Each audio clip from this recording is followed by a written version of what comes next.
Are you an established small business owner or aspiring entrepreneur? Would you like professional advice to help your business grow and succeed? Well, look no further. The Virgin Islands Small Business Development Center is the territory's #1 resource to move your business forward. Enjoy no-cost advising, low-cost training, and technical assistance from experts in both the public and private sectors. The VISBDC is nationally accredited and sustained by the University of the Virgin Islands and the U.S. Small Business Administration. Visit us at our locations on St. Thomas, St. John, or St. Croix, and follow us on social media at VISBDC. For easy access to all our training and networking events, be sure to join our newsletter and download the VISBDC app. The Virgin Islands Small Business Development Center, here to help your business start, grow, and succeed.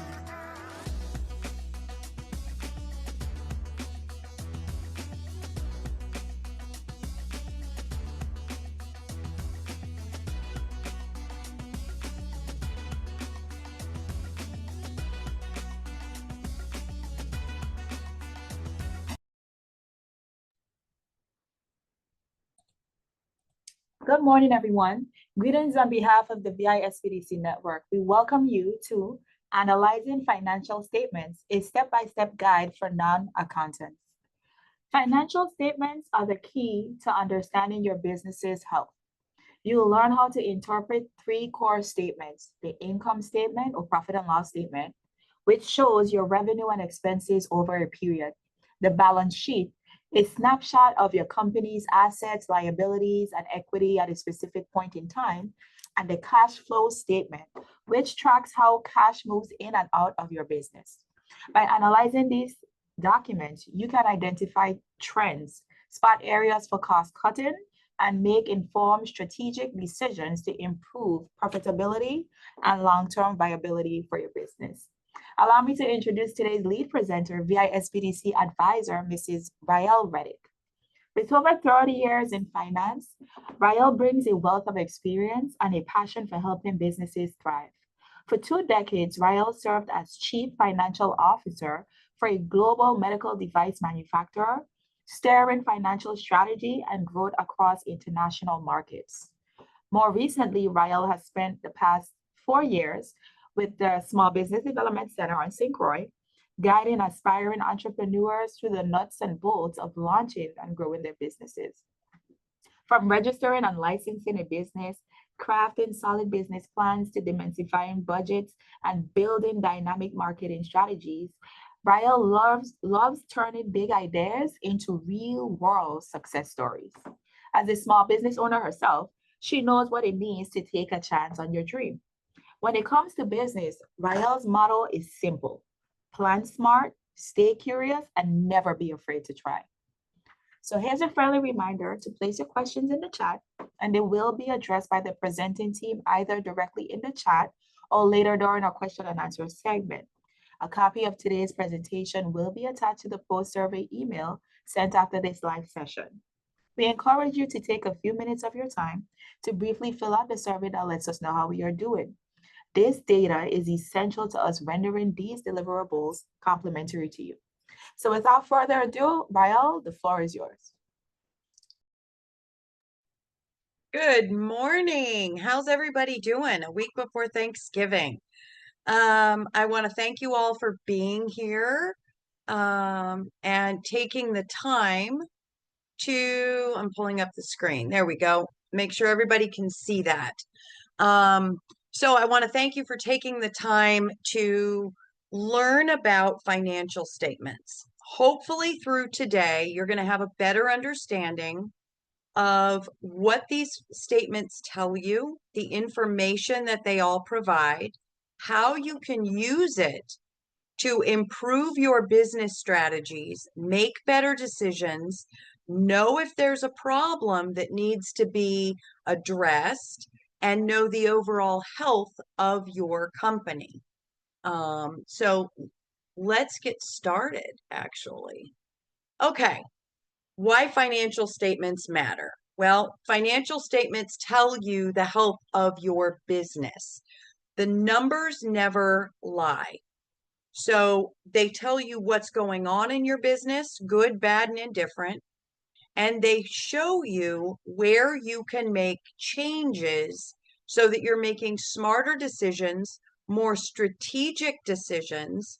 You know where there's growth potential and where you might need to pivot in some of your goals.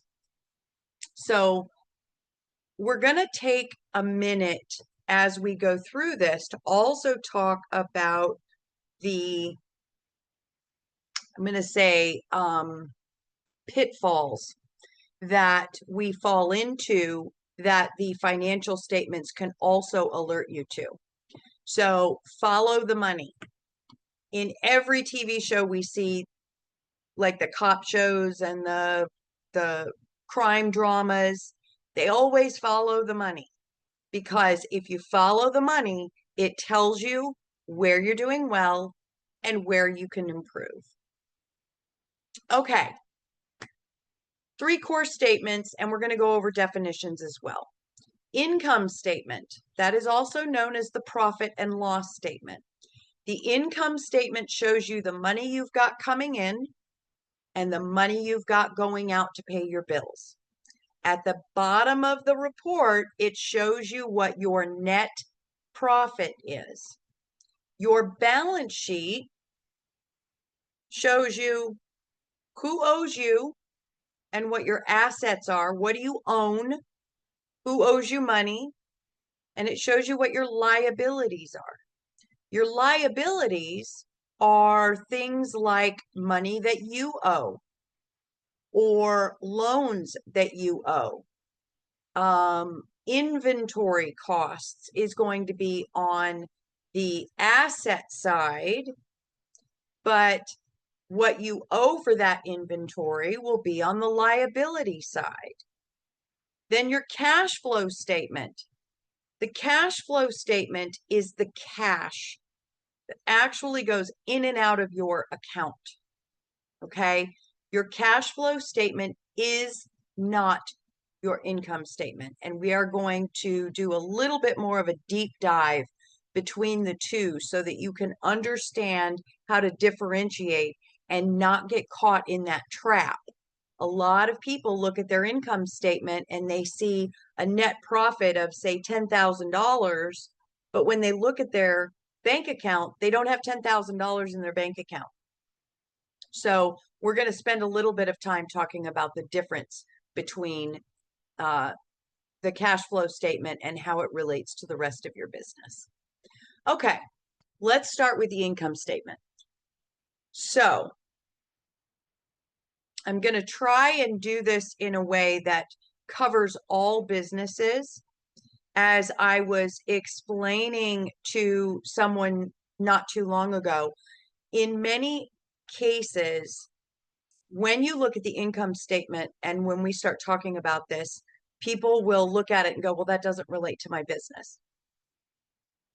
An income statement relates to every business, every single business. So the income statement tracks your revenue. Revenue is what money you bring in. What is your sales? What did you sell? It shows your net or your expenses. What were your bills? And your net income. Net income is the money you brought in, what you sold, minus the bills that you paid. Okay. Now, in the mix of that is what you see here, which is cost of goods sold. Cost of goods sold, commonly referred to as COGS, is the line item of expense or money that it costs you to make a sale. Let me clear that up. If you have a flower shop, you have to buy the flowers and the packaging, and you usually buy flowers in bulk at wholesale. So you sell a bouquet of flowers for $10, but it costs you $3 to buy the flowers wholesale to make that bouquet of roses. So you take the $10 minus the $3, your net revenue or this income line would be $7. I'm going to share a different screen. Let's see if I'm smart enough to do this. Okay, can everybody see this Excel spreadsheet? Yes, we can. Okay, perfect. So I created this that I use for my clients. It is a fictitious flower shop. And we're going to go over all the elements of this report. So you know what to look at. You're going to learn what the difference is between fixed and variable. And you're going to learn and see what would it look like if you don't have a cost of goods sold. Say you're a consulting business, as an example. So this is a flower shop I created. So from January to September, I sold $25,000 in flowers and arrangements. And I made another $7,785 in event income because I did weddings and special occasions. So my total income that I brought in was $32,988. Now, to sell all of these flowers, I paid $8,300 to buy them. And I paid another $700 in my packaging. So I'm going to take the 33,000, which is these two numbers here, minus the 9,000, which is these two numbers here. So my gross profit is $24,000. So that's the first thing you look at. This right here, this tells you your sales. What did I sell and how much of it did I sell? You can have one line item. You can have 100 line items. I worked with a bakery that we expanded this so big because she wanted to know all of her sales right down to the flavors of cupcakes that she made. The main reason she wanted to look at that was to know which flavors were her top sellers and which ones maybe weren't moving so quickly, because it helped her make a decision whether or not she wanted to keep that flavor on her menu. Your sales can help drive a very strategic decision as to whether what you're offering is actually being utilized or taken advantage of by your audience, whether it's your local community or you have an online business. It helps you analyze what your top sellers are and where you might need to make some adjustments. When you look at this, this tells you how much you're paying to create your product, which is sold up here. This is important because it tells you, like in this case here, doing quick math, this is roughly 3%, maybe 5% of, no, it's 3% of my total income. So I know that I'm paying 3% of my total sales in packaging. If that number was 50%, then there's a problem. Always know what these percentages are, because that tells you what is your percentage of profit. Now, to do that, for those taking notes, you're going to take this number, the 9,000, divided into the 33,000. So say 9,000 divided by 32988. You always want to know that this is a low percentage to gain the maximum amount of profit. So here's your gross profit. Here's what we're working with. So overall, I made $24,000. Okay. But then I had bills to pay. I had a lot of bills to pay. So then we go down here and we say, okay, well, I had $470 in auto expense because I made flower deliveries. I paid $692 in bank fees. There was an $850 commission management fee that I paid to an outside consultant that I had manage my events. $812 to dues. There was a $45 event supply because I attended a conference that I wanted to present my flower shop to. I spent $900 in marketing, $800 in meals and entertainment. Meals and entertainment, let's talk about that for a second. That is if you entertain a client. That is if you entertain your employees. That is if you travel and you need to eat while you're traveling. That's typically what goes into meals and entertainment. Office supplies, professional fees, accounting services.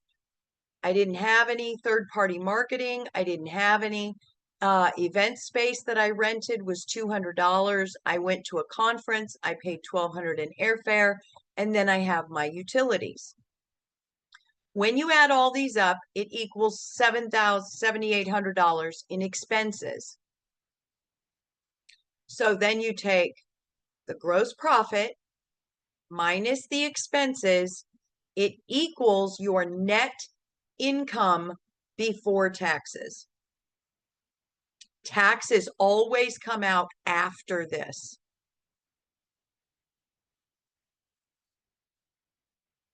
On a standard income statement, your income tax expense will be below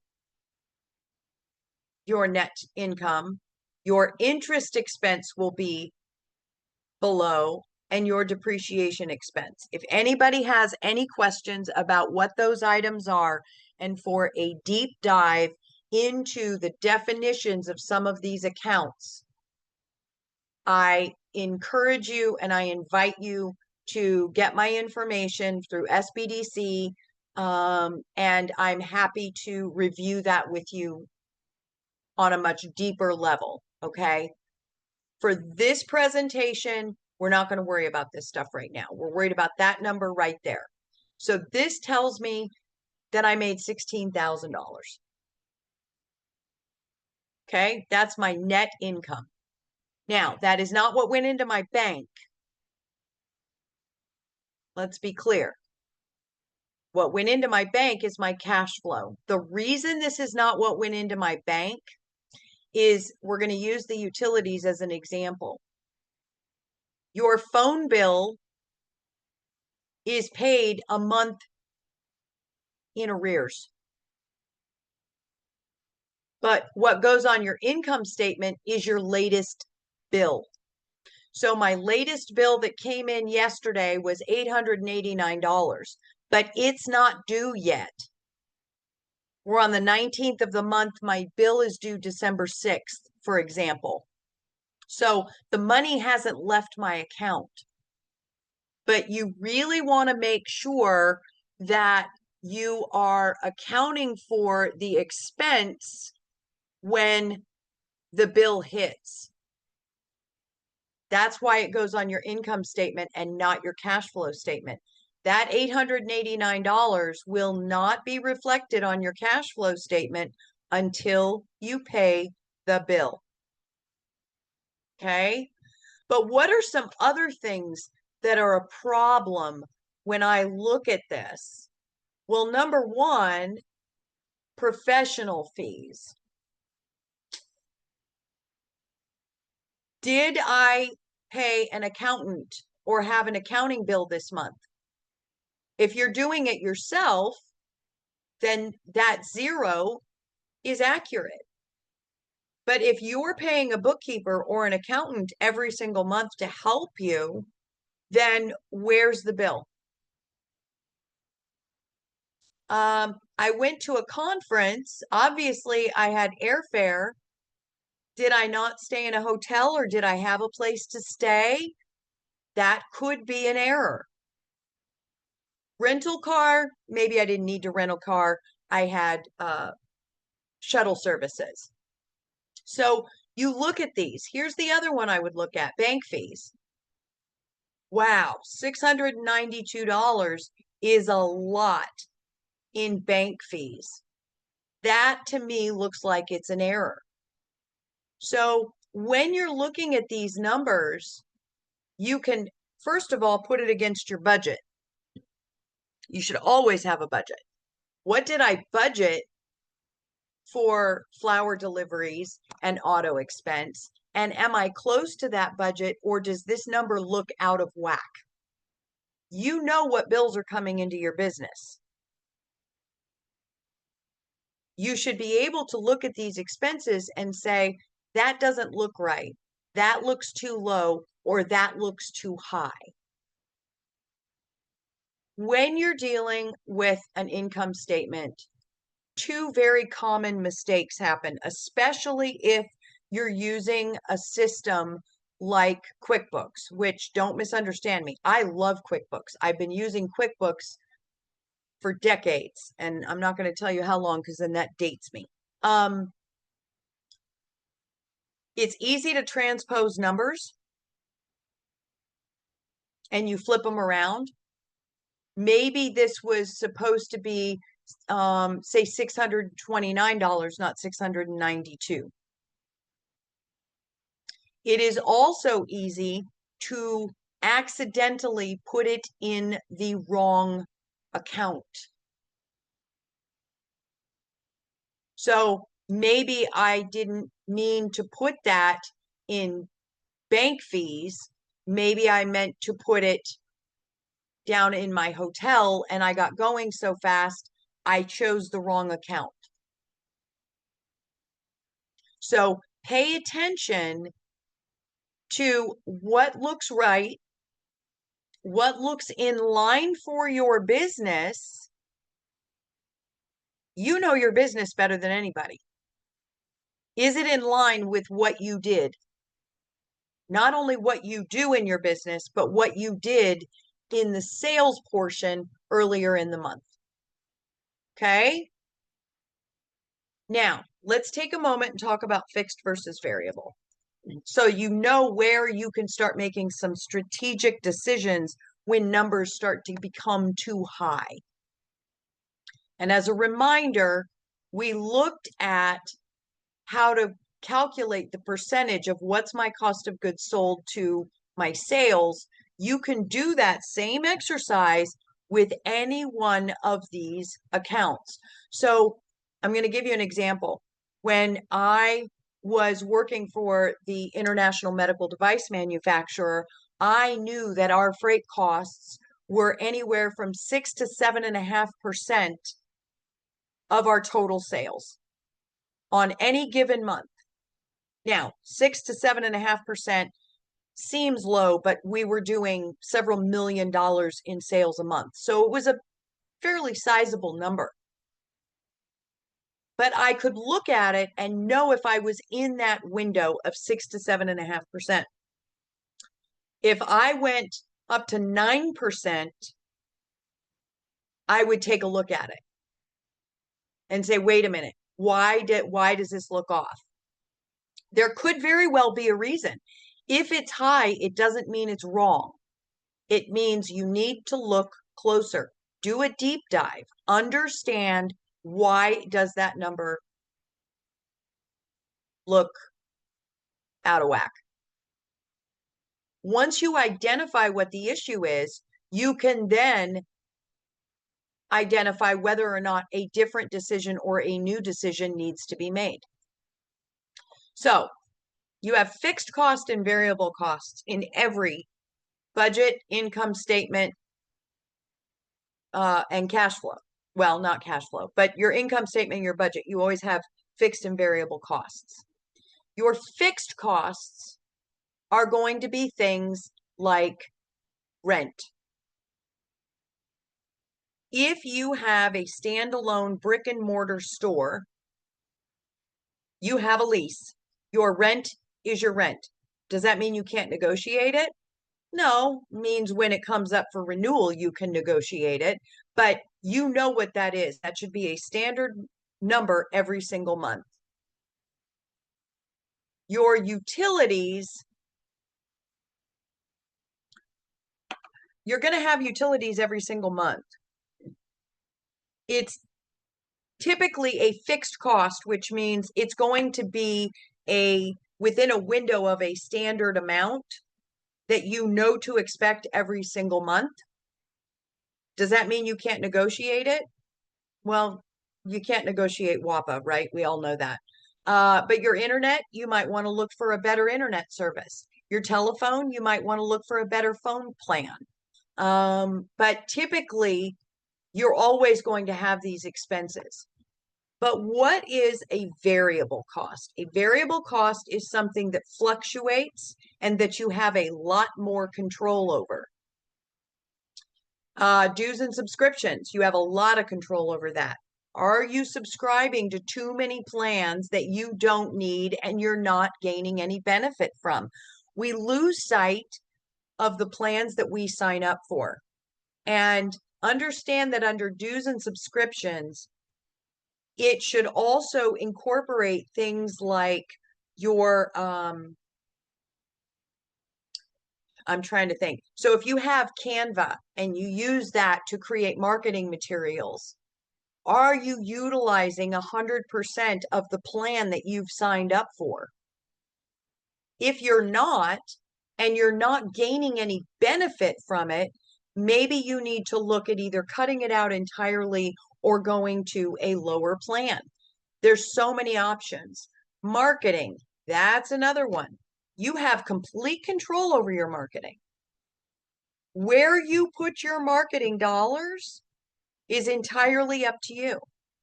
Are you getting enough bang for your buck? So these are the kind of things that you have complete control over. Meals and entertainment, obviously, you have complete control over that. Are you going to a 5-star Michelin rated restaurant, or are you taking them to someplace on the boardwalk for a really good burger, right? Office supplies, that's a variable expense. Accounting services, that's accounting and legal, that's going to be a fixed cost because you have a contract or an agreement with your accountant, your bookkeeper, and or your attorney. So know what your fixed costs are and your variable costs are, because that is where a lot of your decision making is going to lie. Okay? You should know, based on your business, where you want your profitability to be. In this case, this number is basically 50% of this number. But you got to take into account this. Is that enough profit for having a flower shop? Is that in line with the market and where my business is located? You know your business. If you have a restaurant, restaurants typically run very low profitability, meaning your expenses are going to be higher and closer to this number with a very small margin. Okay. If you're a consultant, you don't even have cost of goods sold, right? It's your time that's going into it. You're going to have all your expenses, but you should be running a much higher profit margin, meaning your profit is a lot larger. If you make 50,000 in sales, your expenses may only come to 10,000. So you've got a much higher margin. So I want to take a moment and see if there's any questions while I've got this sheet up. Think about your business. if you were to put this in play with your business, how does that relate? Are there any questions about this? And please, anything. No questions yet? Okay. So that's your income statement. This is how you read it. You want to pay attention to certain key points. You want to pay attention to your sales. You want to pay attention to your cost of goods sold. You want to pay attention to the margins. And you want to pay attention to your monthly key expenses to make sure that they're in line with where they need to be. You should be able to look at your income statement and literally at a glance in less than 2 minutes know what is standing out that doesn't look right. If these two numbers were reversed, I would know immediately that that doesn't look right. When something doesn't look right, research it. Okay? Okay, if something comes up or you think of something with regard to your income statement, please feel free to ask questions or you can reach out to me privately. 90% of the clients that I work with all have a bookkeeper or an accountant. I'm going to take a minute and we need to cover something. I think it's great if you've got somebody to do this for you. Okay? Numbers can be very intimidating and people are afraid of the numbers, and I completely understand it. The language that gets buried in the numbers, like cost of goods sold and gross income and depreciation, we don't all have a Webster's dictionary handy to go say, okay, what does that mean and how does that relate? And I don't know what that is. And our brains tend to shut off, and I get it. Whether you have an accountant or a bookkeeper or somebody helping you do this or not, it is imperative as a business owner that you know what your numbers are. Because if you don't know what your numbers are and you don't know how to read these reports without somebody providing it to you, you have no idea where your business stands. You don't know if there's been errors made and something's been put in the wrong account. You don't know if numbers have been transposed and so therefore it is being misstated. Remember, your taxes in the Virgin Islands are based on your gross sales.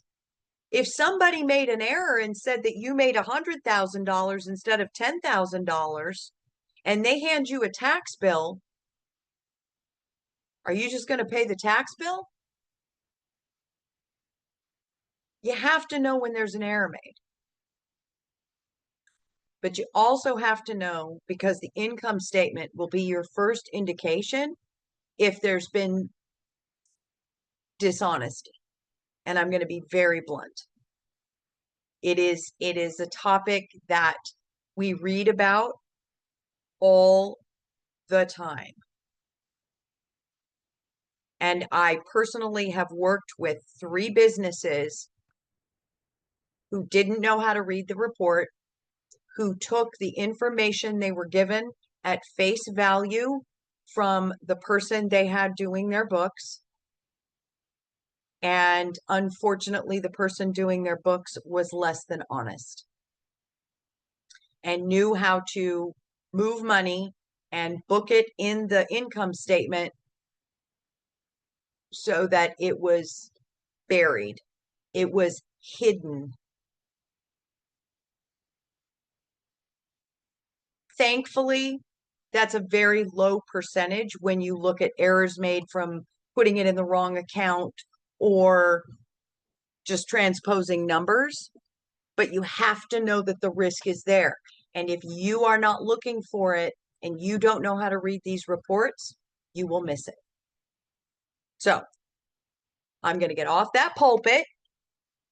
Finally, before we move on, are there any questions about the income statement, how we read it, and where you would put something? If you have something that you're like, well, I don't know what this would be, where would I put that?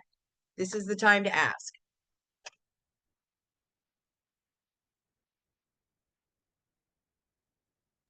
Okay, no questions. No questions. Okay, perfect. Okay, so now let's move on to the balance sheet. The balance sheet is usually what makes everybody's head start to spin. So there's a lot of big words on here when we look at the balance sheet. And there's a lot of words that this is why you pay somebody who knows what they're doing to do this. Your balance sheet must always be in balance. Otherwise, it's just a sheet. Your balance sheet shows your total assets and your total liability. So let's take a look at assets, and you can look at this example right here. So your bank accounts and your cash that you have in all of your bank accounts is going to be an asset. It's what you own. Accounts receivable is an asset. Accounts receivable is what money do you have yet to receive from your customers? So if you have a billing where you provide services and bill the client and you allow the client to pay you at a later date, that should show up in accounts receivable. Your inventory, that's an asset. If you have a clothing shop, anything that hasn't sold yet that you have in inventory, that's an asset. Okay?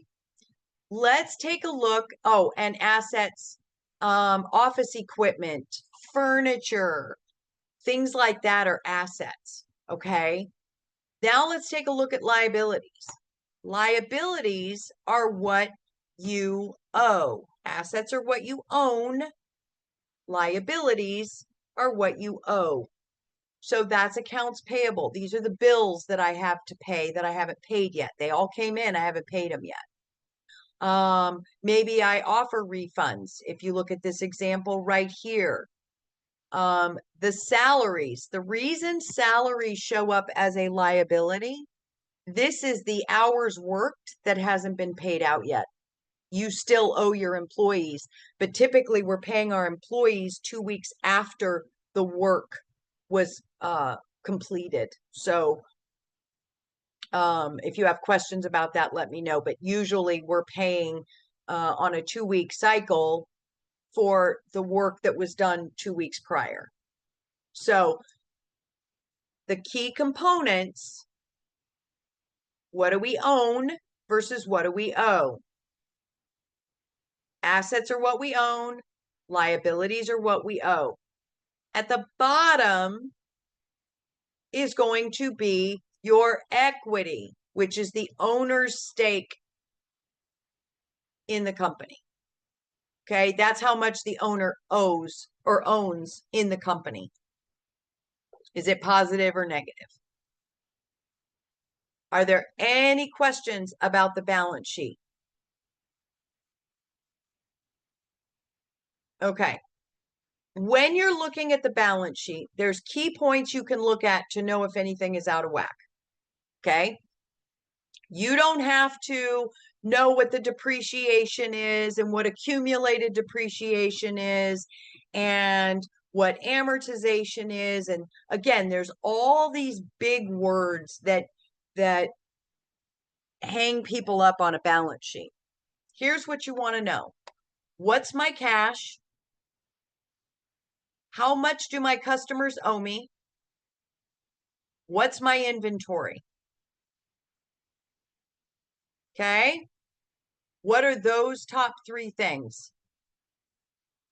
And make sure it makes sense for your business. On the liability side, you want to know, what are my accounts payable? What are my bills? Do I have any outstanding refunds I need to pay? In this case, you may not offer refunds. So like on my balance sheet for my business, I don't have this. And what's my outstanding salaries? The other thing that I would look at under current liabilities is any outstanding loans, like because you have current liabilities and then you have long-term liabilities. Long-term liabilities would be, let's say you took a $200,000 loan. The balance of that loan, the principal balance of the loan, is listed as a long-term liability because it's going to take time for you to pay it off. You want to make sure that everything that's there is true and accurate. It's kind of like looking at your credit report. Do I really own that credit card? And is that really my balance? Okay. Now you got the cash flow statement. Remember, we talked about the cash flow statement in its relationship with the income statement. So the cash flow shows the money that comes into your account and the money that goes out of your account. So think about your bank account. This is what we're talking about, is your bank account. Are you on a cash basis where your sales, you get the money at the time of the sale? That's when the money comes into your account. Whereas the money that goes out of your account, as we talked about on the income statement, can sometimes be delayed, like your phone bill. You get your phone bill today, but it's not due until the first week of December. So I'm not going to show that cash going out until December. So in a lot of cases, unless you accept billing and you accept terms on your payments, meaning you bill your client and they can pay you in 30 days. When you bill your client, it goes on your income statement. When they pay you that invoice, that's when it goes on your cash flow statement. When you receive your telephone bill, it goes on your income statement. When you pay the telephone bill, that's when it goes on your cash flow statement. So there's typically a delay. This is why whatever your net profit is of $16,000, don't look in your bank account and freak out because your bank account's down to $9,000. Now, when you look at your cash flow statement, like this says, it helps you answer, can we pay our bills, right? Well, you are dealing with a cash flow statement every single day of your life because you're doing it personally. You're doing that already. We talked about this for anybody that joined us 2 weeks ago when we did the budgeting. You're maintaining a mental cash flow statement every single day. When am I getting paid? How much is my check going to be? When are my bills due? And do I have enough to go to the grocery store? What's my bank balance today? Because I'd really like to take my kids to the movies and I want to see if I have enough money in my bank to go to the movies. So you're already doing this. Do not ever allow a cash flow statement to intimidate you because you're doing it every day of your life. All you're doing in this case is you're translating it to your business. Are there any questions about the cash flow statement? No questions. Okay. Okay. How do we analyze all three of these to know the health of our business? Look for trends. When I was with the medical device company, there were ebbs and flows to our business. So I knew certain months of the year we would have higher sales. If you have a localized business, meaning you do not have a large international clientele. You don't do a whole lot of business, if at all, online. If you have a localized business, you should know the trend of your business. Are your sales higher when we're in season? Right? Now we've got military ships here. We've got vacationers. We've got the snowbirds coming back. Look at those trends. The trends can tell you where changes need to be made or where you can make adjustments to account for the slower times. Maybe you want to change your marketing strategy and beef up your marketing in the months that you've got higher sales and you've got busier volume.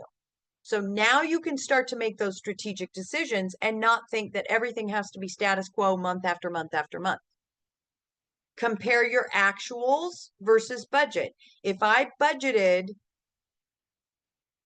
$500 for auto expense to deliver flowers and I only spent $470, I'm well within my budget. I'm doing well. In fact, I'm a little under budget. Maybe I didn't need an extra tank of gas. It's a low enough percentage, I'm within budget. But if I budgeted 500 and I spent 800, I'm going to want to look at that. Why did I spend 800? Did the price of gas go up? Did I maybe book something? Or when I say book, I mean record. Did I record something incorrectly? Maybe I did. Is there a reason for my actual to be greater than my budget? You always want to stay in budget. When you start to see a trend of there always being a variance, that tells you, I might need to adjust things. That's a decision-making pinch point right there. Watch for red flags. Okay? Is something out of whack that I need to look at? Is there a specific account that is higher than it should be and there's no explanation for it? Rising debt, that goes into it. Did the cost of my marketing go up? Maybe I need to look at a new marketing plan because I'm spending more and more and more in marketing.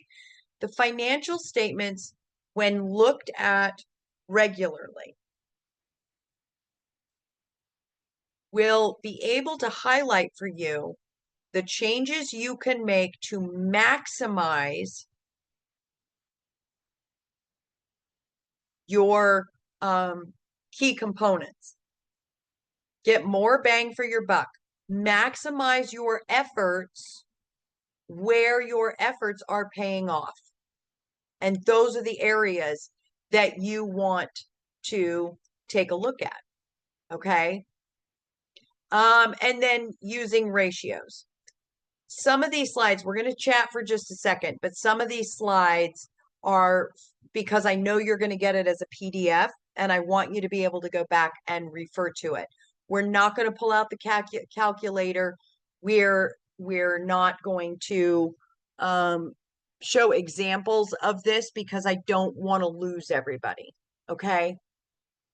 But these are examples of how to look at ratios. Remember, we talked about calculating the profit margin, and I talked to you about you take the lower number and divide it into the higher number. Okay, so as this is an example, your net profit is 20% of your total sales. Okay, and this says you keep 20 cents of every dollar that you make. Okay. This is an example of how to calculate the current ratio. AR is accounts receivable. That's who owes you money. AP is accounts payable. That's who you owe money to. Remember, we talked about assets and liabilities. Okay. So looking at these reports, here's how we spot the opportunities.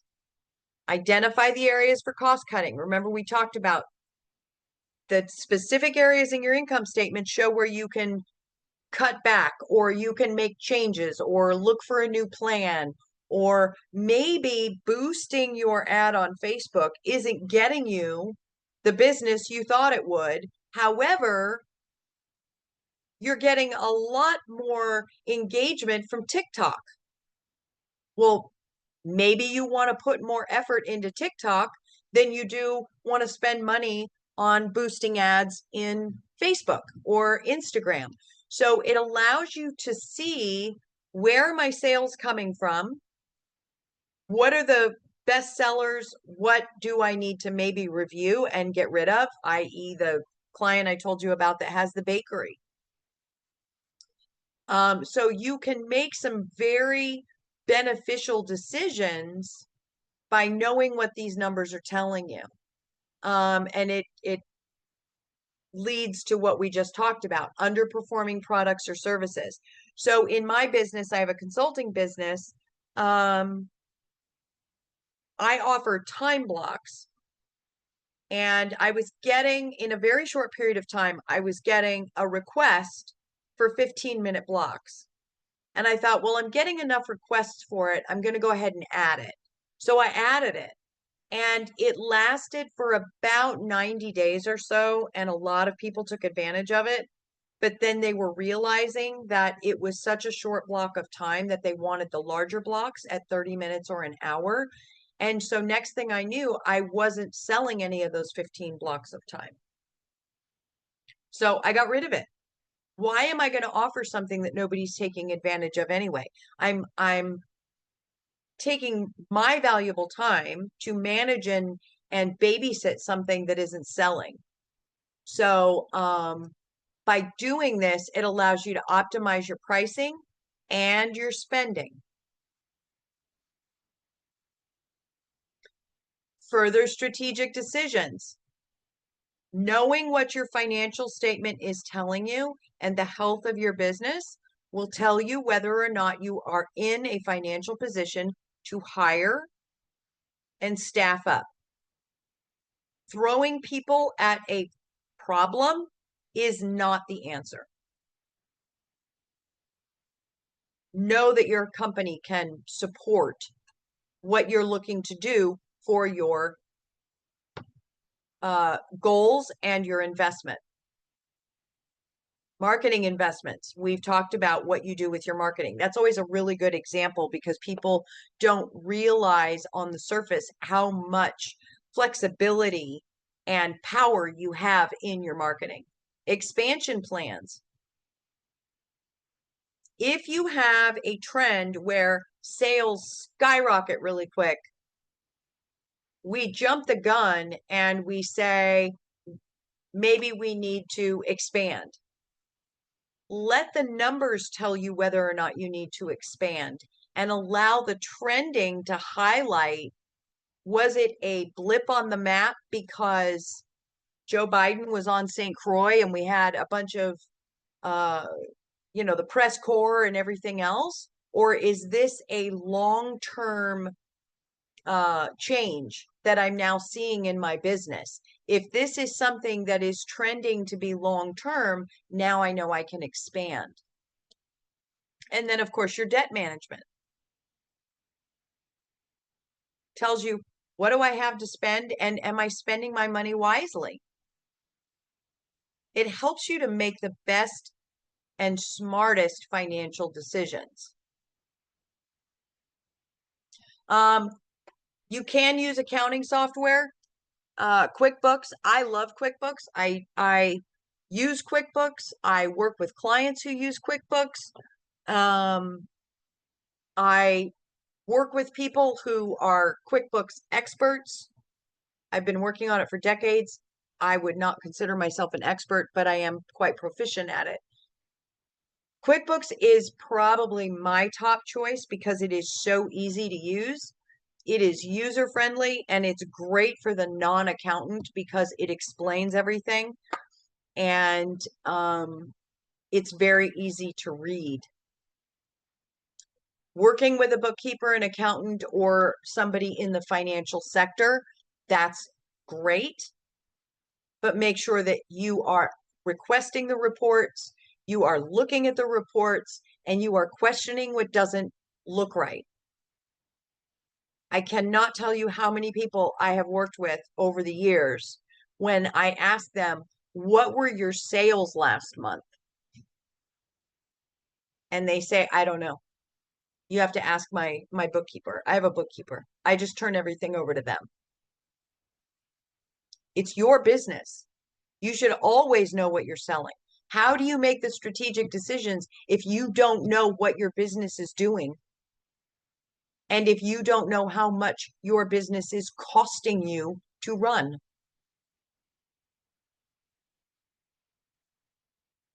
An accountant, same thing. An accountant usually has a little bit more knowledge than a bookkeeper. I had a professor tell me a long time ago, the difference between a bookkeeper and an accountant. A bookkeeper will sit there and say, okay, please tell me what you want me to do first. And an accountant will say, let me see the reports and let's make some decisions.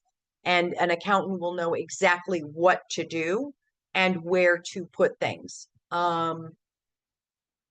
Either way, a bookkeeper and an accountant can be very, very, very beneficial, but make sure that you're looking at the reports.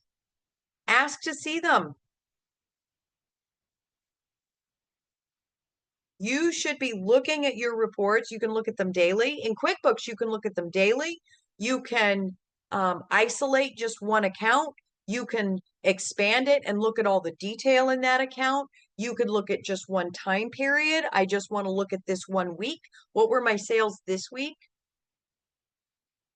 It'll allow you to look at your sales for September of 2025 and the sales for September of 2024 and be able to compare the difference. Those comparisons are key. What changed in a year?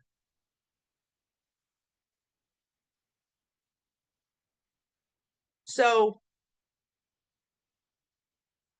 weekly, monthly, quarterly. Absolutely, you should be looking at them weekly, monthly, quarterly. Absolutely. And like we've said, don't be afraid of the numbers. The numbers never, well, I'll say the numbers never lie, but yeah, the numbers never lie because even if there's something that's out of whack, the numbers are telling you that they're out of whack. They do have a story to tell. So, and I put it in here that they're the roadmap of your profitability and resilience, but they're really your roadmap to success because the numbers will always show you what's working and what isn't working. Every single time.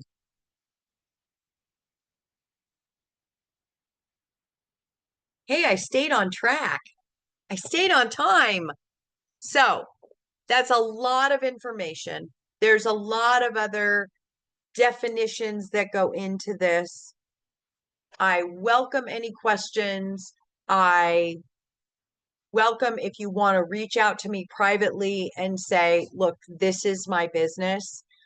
Every single business will have these 3 financial reports. I don't care what you do. Every single business will have this. The difference is the accounts that you show might be slightly different than the accounts that your neighbor shows. Cost of goods sold is a very good example. I don't have cost of goods sold. However, other businesses do. Are there any questions, thoughts, concerns, fears?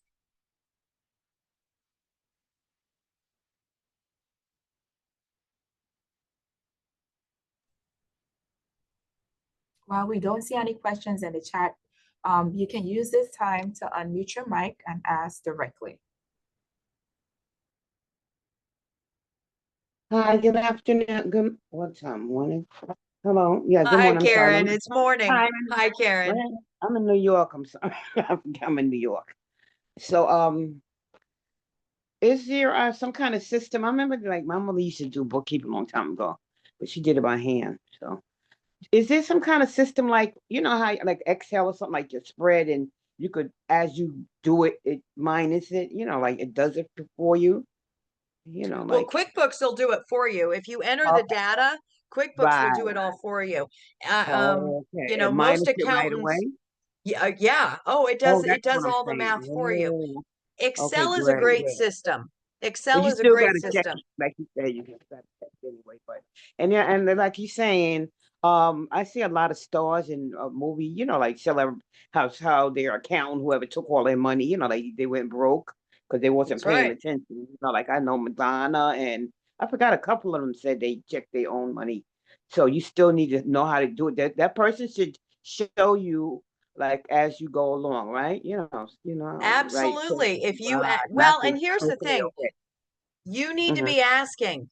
You Right. need Okay. to be asking. Do not put so much power into someone else's hands. Right. I know a lot of people It's say they went your broke, like those business. celebrities, they went broke like that.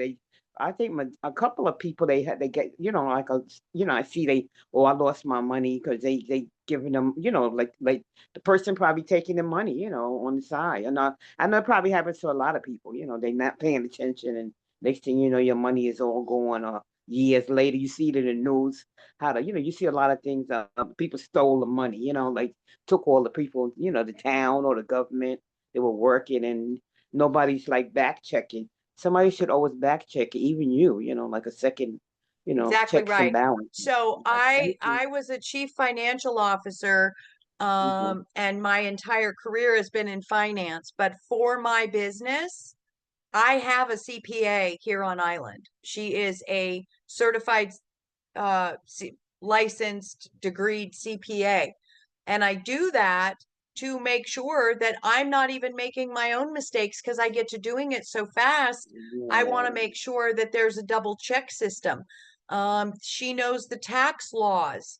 What I used to be able to record in one place, I may not be able to do that anymore. That may not be an applicable benefit to me. And she knows that. She can help me make those strategic decisions.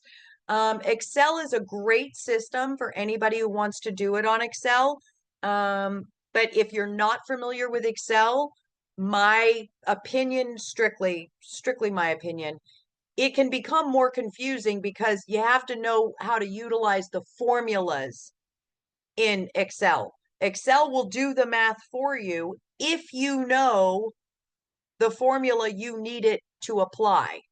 Whereas QuickBooks, if you just enter the data, it does the math. If you put it in the right account, it'll do the math for you.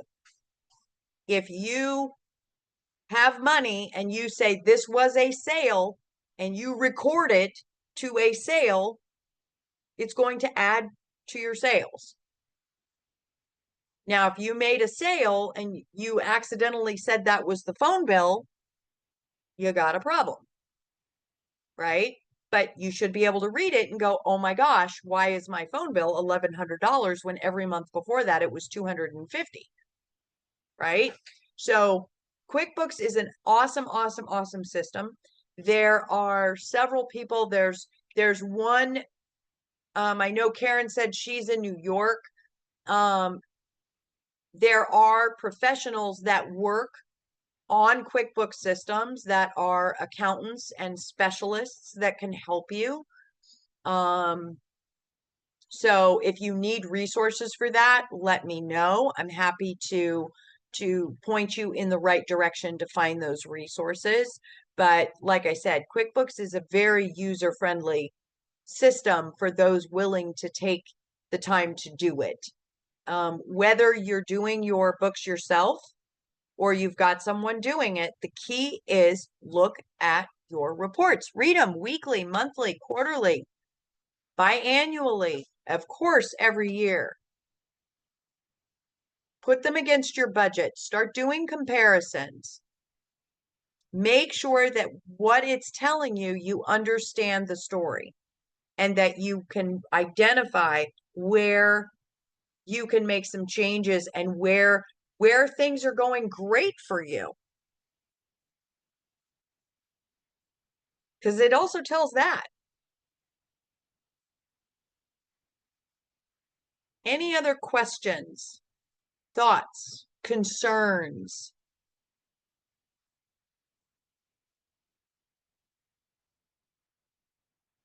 Statements. Do you have a business that you're not sure how all of this relates? And here's the thing.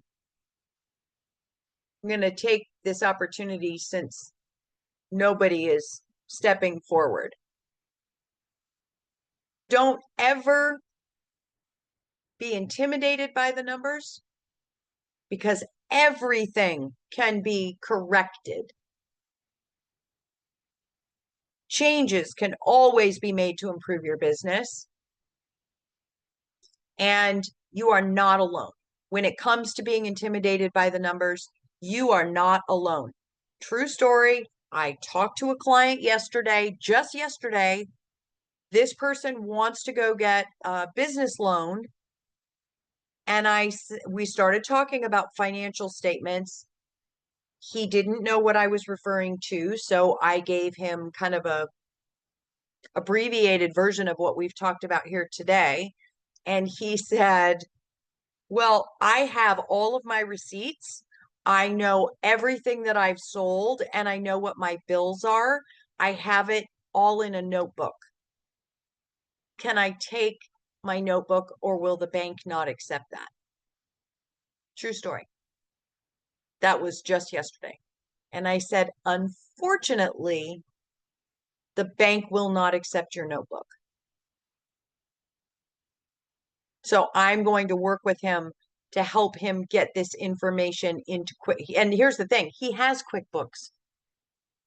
He just hasn't taken the time to take everything out of the notebook and put it in QuickBooks. That can be intimidating. But if you're keeping it in a spiral notebook, you're not alone. If you've got a shoebox with receipts and you're constantly checking your bank statement to make sure that your bank balance is okay and what you thought you spent is actually what's coming out, that's okay. You are not alone.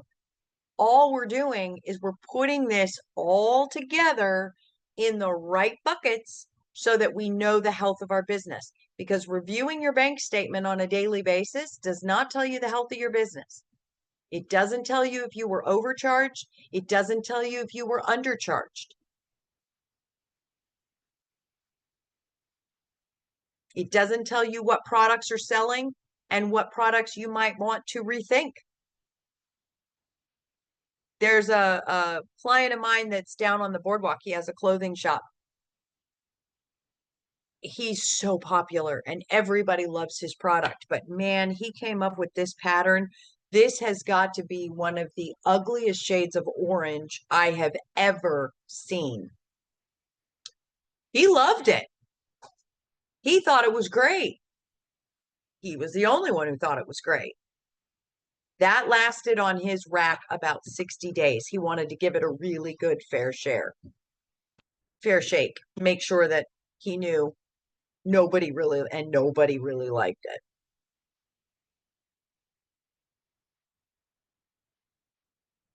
So, well, I want to thank you all for attending. I want to thank you all for putting the effort into your business and taking the time to learn the numbers and the story that the numbers tell you, taking the time to learn how to take your business to that next level and turn your passion into profits.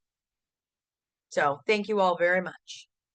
Alrighty. So the VISPDC has so much more in store for you as VI small businesses. You can visit our website at www.vispdc.org.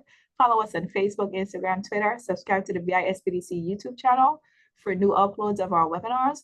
We encourage you to download the VISPDC mobile app from the appropriate app store And so just to highlight a few of the webinars we have coming up, I want to go ahead and show persons how they can access this webinar after the live event. So this is the VISBDC training portal. And so after this webinar has ended, you can go and select the type of event, switch it to on-demand, hit search, and everything that has been pre-recorded will appear where you can watch at your leisure any time of the day. And you can definitely email us and you can get a copy of the presentation as well as the presenter's information. So as I switch back to what's to come tomorrow, we have a webinar and our facilitator is Mr. Langley Shazar. He's going to be on at 11 a.m. Atlantic Standard Time. And the webinar is entitled Connect and Grow, Effective Business Communication in a Digital Age. Our Agriculture Business Center, they have trainings coming up on December 2nd and 3rd, and that's going to be with regards to financial training. It's the introduction to the Excel and financial ratio system. So that's a part 1 and part 2. And then we want persons to know that we have VISBDC advisor, Mr. Darrell Edwards, and he's going to be presenting on December 12th, starting 11 a.m. Atlantic Standard Time. Blueprint for Success, a practical guide to writing a business plan. So with that coming up, let me go back. We have comments expressing gratitude. Thank you so much. Thank you, bravo. Thank you. Thank you to the host. And so since we don't have any further questions, Rael, it's always a pleasure collaborating with you on initiatives like this. And so to everyone in the audience, we thank you for your time and attendance. And on behalf of the entire VISBDC network, we wish you a productive rest of day. Take care. Thank you. Bye-bye.